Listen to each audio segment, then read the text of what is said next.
Oh God. Woo! I've tried to learn how to do kick flips. You go up, right? I mean, what can I say?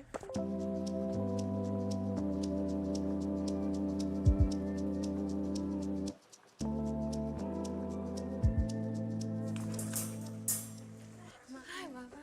Come here. He just turned 1 3 days ago. He's chaos. I love him. I am leaving for Greece in 2 days to go film a fun little movie. It's the second installment of Knives Out, so I'm terrified.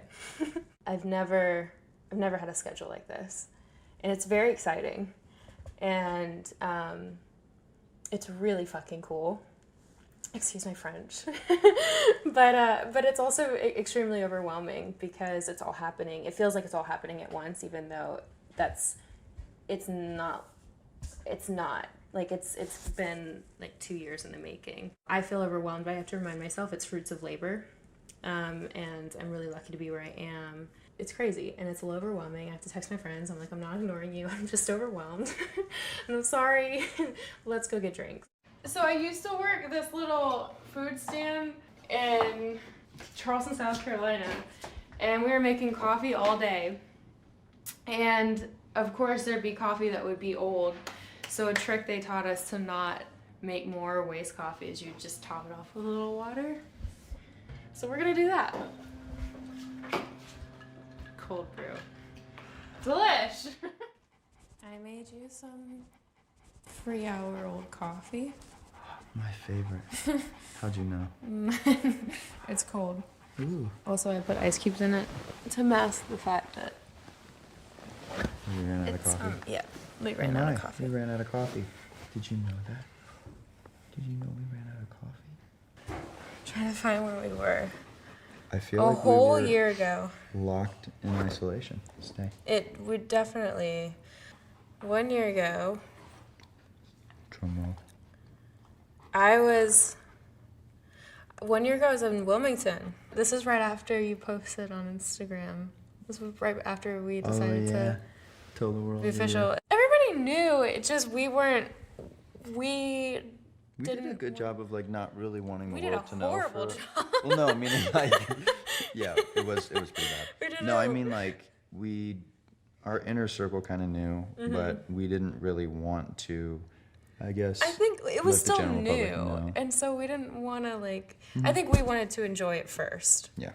When the show came out, it was mid-pandemic. We could only really gauge how it was going through social media, and people were posting about it on TikTok, and it was so funny. Like, I'd be scrolling through my For You page, and there'd just be videos about like Outer Banks and like characters, and like the Discovery page on Instagram, and people making memes about it. That was really the only gauge we had during a pandemic. We were all quarantined in my apartment. Netflix had this whole idea of all of us sort of watching it for the first time and seeing it pop up on the platform. So we all had a couple beers and we're getting a little rowdy, and then I had Postmated tequila from Pink Dot, and we made a big pillow fort.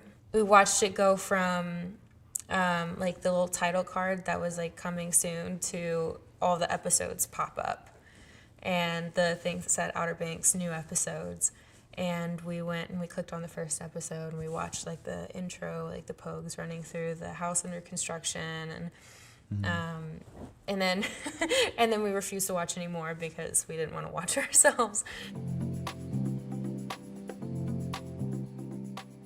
Let's do a drip coffee, please. Tiramisu or carrot cake? Okay, let's do that. Yeah, let's do that. The last time I was in here was right before Outer Banks, and before I left for Outer Banks the first season.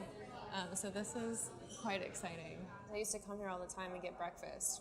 I'd read books, I'd read plays, I would be submitting for auditions, and I remember right before I left for just for Outer Banks in general, and at the time it was just the callbacks or the director's session.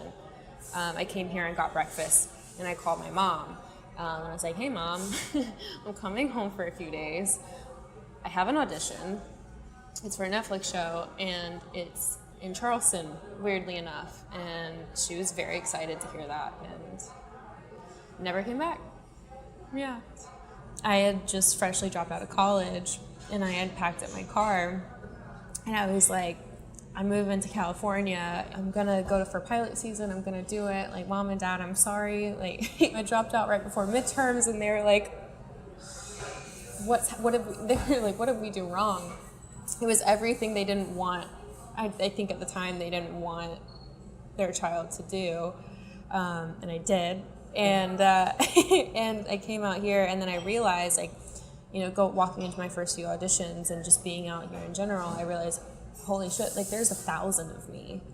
I realized very quickly I didn't believe in myself enough to, like, to have confidence. So I had to get really real with myself and be like, do you want to do this? Is this something you want to pursue? Because you can still go back to college. You can still, like, am I making a big mistake?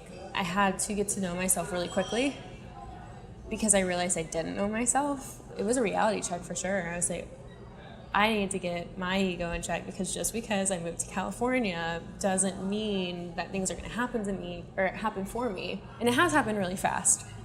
It's all happened very fast. Learning how to deal with the anxiety of it all and the imposter syndrome of it all has been quite a journey. Believing in myself was hard. That wasn't something that came easy. I think if I could say one thing to Maddie 4 years ago, sitting at Beachwood Cafe, I think I would just tell her, it's going to be fine. You're going to be fine. Stop worrying about everything. It's going to work out. But at the same time, I'm kind of glad I didn't know that, because I think the anxiety and the worry is what kind of really lit a fire under my ass to do something about it. My parents told me to go get a job, and I think they were expecting, like, to go, I don't know, get a job working at H&M or something. I instead went to a horse barn and got a job working the barns in the morning. So every morning I would get up at, like, 6 a.m. and I would drive to the barn, and I would muck the stalls, feed them, give them their supplements, and I earned $30 a day. And I was so proud of myself until I realized how much a tank of gas costs. I love my job, but that job was some of the best memories. It's just good job. So this is Chaplin, and we've decided that we vibe, right? Yeah, that's a yes. Hi. I'm sorry. I'm not choosing favorites, but I kind of am. When I'm writing, I feel very centered, but also very alert, because I'm trying to figure out what the horse is telling me, what's around us, if there's anything that might spook them. Just learning how to communicate with them, and if you stay calm, they'll stay calm. So it's kind of a lesson in learning how to center yourself first. It's cathartic. There's a reason people go and do horse therapy. It's because it's wonderful. These are not the shoes to horseback riding.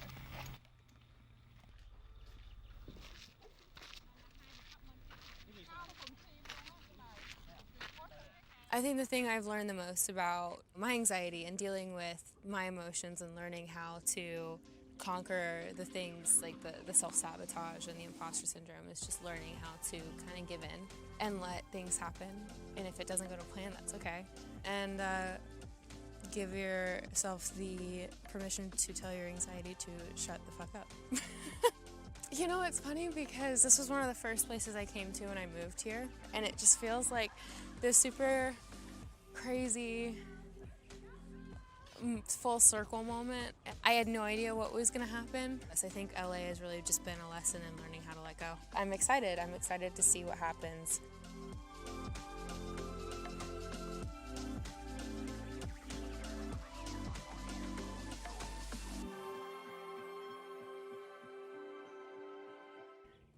I feel like it's completely off.